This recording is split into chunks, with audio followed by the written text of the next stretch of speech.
Students, आज की video में स्टार्ट करते हैं हमारा चैप्टर नंबर 5 जो है इंडिया फॉरेन ट्रेड। यानी इस चैप्टर में हम किसके बारे में पढ़ेंगे, इंडिया का फॉरेन ट्रेड कैसा था, किन कमोडिटीज को इंडिया एक्सपोर्ट और इंपोर्ट किया करता था और किन कंट्रीज के साथ उसका ट्रेड होता था, उसको हमको इस चैप्टर में पढ़ना है।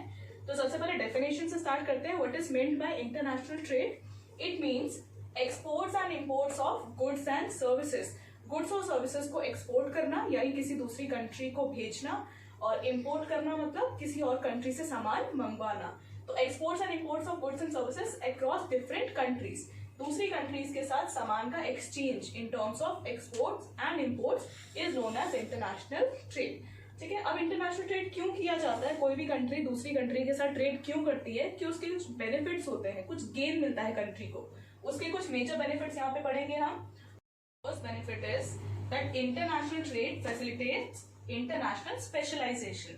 अब देखिए अलग अलग कंट्रीज का एक्सपर्टीज अलग अलग होता है डिपेंडिंग ऑन देयर सिचुएशन। जैसे इंडिया लेबर इंटेंसिव है, यहाँ पर लेबर ज्यादा होता है, तो हम एक्सपर्ट बन सकते हैं उन कमोडिटीज को बनाने में जहां पर लेबर ज्यादा यूटिलाइज किया जाए, यानी हम लेबर इंटेंसिव टेक्निक ज्यादा इजीली अडॉप्ट कर सकते हैं। वैसी कोई और कंट्री जैसे फॉर एग्जांपल यूएसए जो कि कैपिटल इंटेंसिव है क्योंकि वहां पर कैपिटल इजीली अवेलेबल है।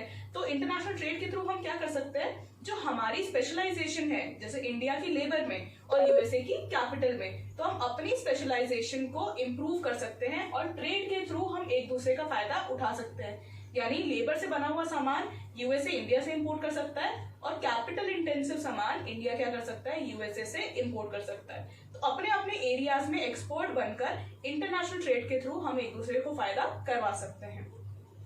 Second, it helps in finding markets for surplus domestic product. अब देखिए क्या होता है, जितना आउटपुट हमने प्रोड्यूस किया है, जितना प्रोडक्शन हमने किया है, जरूरी नहीं है कि वो प्रोडक्शन उतनी ही क्वांटिटी में हो जितना हमारी इंडियन मार्केट में रिक्वायर्ड है। वो प्रोडक्शन उससे ज्यादा भी हो सकता है और उससे कम भी हो सकता है। अगर प्रोडक्शन रिक्वायरमेंट से ज्यादा हुआ तो हमारे पास क्या मिल जाता है, हमको सरप्लस मिलता है, एक्स्ट्रा मिलता है। इस सरप्लस को हम क्या कर सकते हैं, ट्रेड के थ्रू दूसरी कंट्रीज में सेल कर सकते हैं और इसका प्रॉफिट उठा सकते हैं। और अगर कभी आउटपुट जो है रिक्वायरमेंट से कम हुआ, प्रोडक्शन कम होता है, तो भी हम ट्रेड को यूज कर सकते हैं अपनी रिक्वायरमेंट्स फुलफिल करने के लिए। उस केस में हम क्या कर सकते हैं, चीजों को इंपोर्ट करके अपनी रिक्वायरमेंट्स पूरी कर सकते हैं। तो यहाँ भी इंटरनेशनल ट्रेड हमको हेल्प करता है।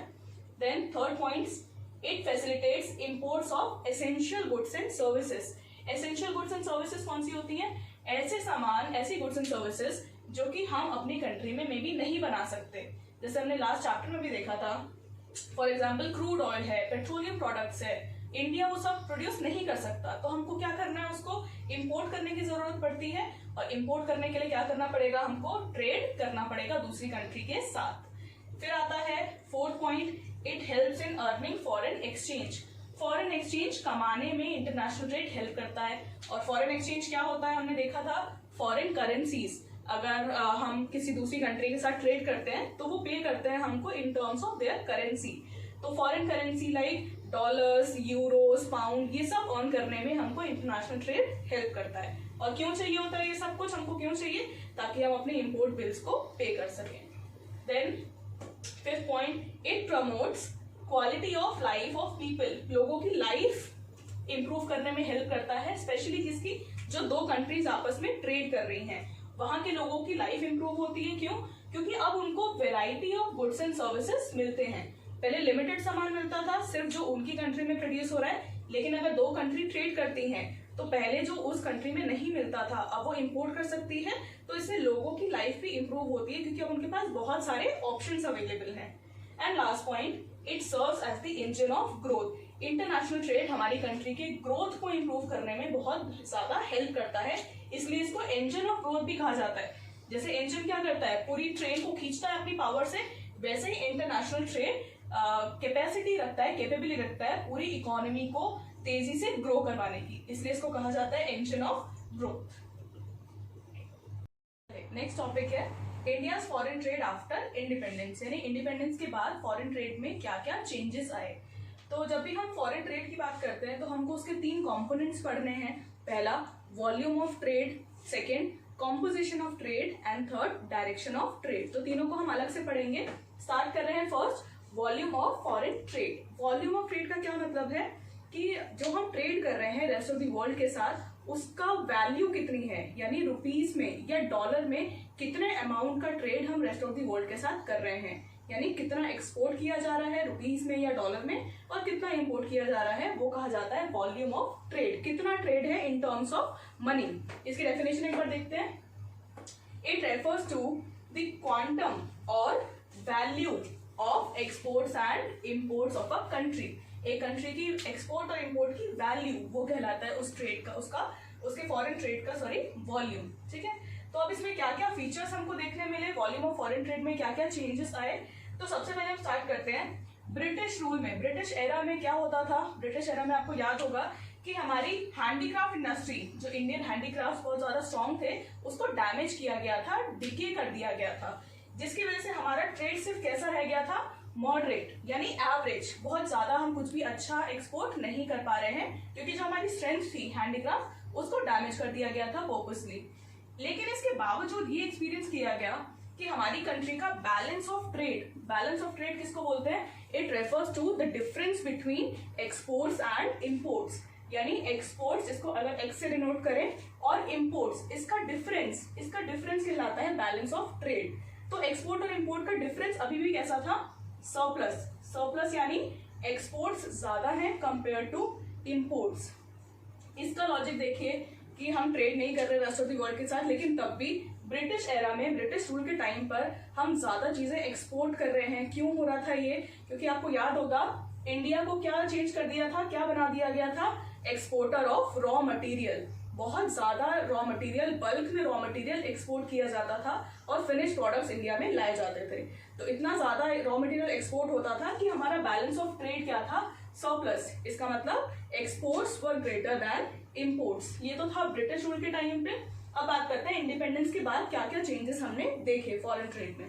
तो फर्स्ट पॉइंट देखिए, India's exports and imports have tended to rise. हमारे एक्सपोर्ट और इंपोर्ट दोनों ही बड़े हैं, दोनों ही इंक्रीज करा है दोनों ने, लेकिन it's global share world market में, वर्ल्ड इकोनॉमी में इंडिया के प्रोडक्ट्स का शेयर क्या था, बहुत ही ज्यादा डिक्लाइन हो रहा था। यानी इंडिविजुअली हम अपनी कंट्री के रिस्पेक्ट में देखें तो हमने ट्रेड करना इंप्रूव किया है, हम ज्यादा ट्रेड कर रहे हैं। लेकिन अगर उसकी इंपॉर्टेंस वर्ल्ड इकोनॉमी में देखें, पूरे वर्ल्ड में जितना ट्रेड चल रहा है, इंडिया का कंट्रीब्यूशन क्या है उसमें, बहुत ही कम। 1950-51 में कितना था, 1.8। यानी जब हमने इकोनॉमिक प्लानिंग स्टार्ट की है तो वर्ल्ड में जितना भी ट्रेड हो रहा है उसमें इंडिया का कंट्रीब्यूशन कितना है, सिर्फ 1.8%। और 1991 तक ये डिक्लाइन हो गया और कम हो गया, कितना रह गया, सिर्फ और सिर्फ 0.5%।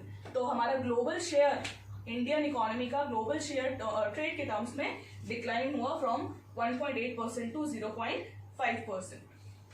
सेकेंड फीचर जो हमको देखना है, ये हमने देखा था जो पॉलिसीज थी 1991 तक की, वो फेलियर माना गया था और 1991 में रिफॉर्म्स लाया गया इंडियन इकोनॉमी में, जिसको हम किस नाम से जानते थे, new economic policy, NEP 1991। NEP आने के बाद, नई पॉलिसीज आने के बाद अब वर्ल्ड ट्रेड में इंडिया का शेयर धीरे धीरे इंप्रूव होने लगा। स्टार्टिंग में क्या हो रहा था, डिक्लाइन हो रहा था, 1.8 से क्या हो गया, 0.5। फिर 1991 की NEP पॉलिसीज आने के बाद अब धीरे धीरे जो है वर्ल्ड मार्केट में हमारा शेयर इंप्रूव करने लग रहा है। देखिए कैसे, 2017-18 में इंडिया का शेयर 2.1% था इन टर्म्स ऑफ एक्सपोर्ट। पहले कितना था देखिए, ओवरऑल 0.5। अब इंक्रीज होकर वो कितना हो पा रहा है, एक्सपोर्ट्स के लिए 2.1% और इंपोर्ट्स के लिए 2.6%। तो काफी इंप्रूव हमने NEP पॉलिसी के बाद इसमें इकोनॉमिक टर्म्स में हमने देखा। Last point, it is only after NEP 1991, economic reforms के बाद ही हमको ये देखने मिला कि वॉल्यूम ऑफ ट्रेड में कुछ ऐसा सिग्निफिकेंट चेंज आया है। सिर्फ NEP पॉलिसीज के बाद ही हमारा ट्रेड का साइज या ट्रेड का वॉल्यूम जो है कुछ सिग्निफिकेंट इंप्रूवमेंट दिखा पाया है। इससे पहले तक क्या हो रहा था, बिल्कुल ही नेग्लिजिबल या इनसिग्निफिकेंट था, जो कि कहीं पे भी इंपॉर्टेंस नहीं रखता था।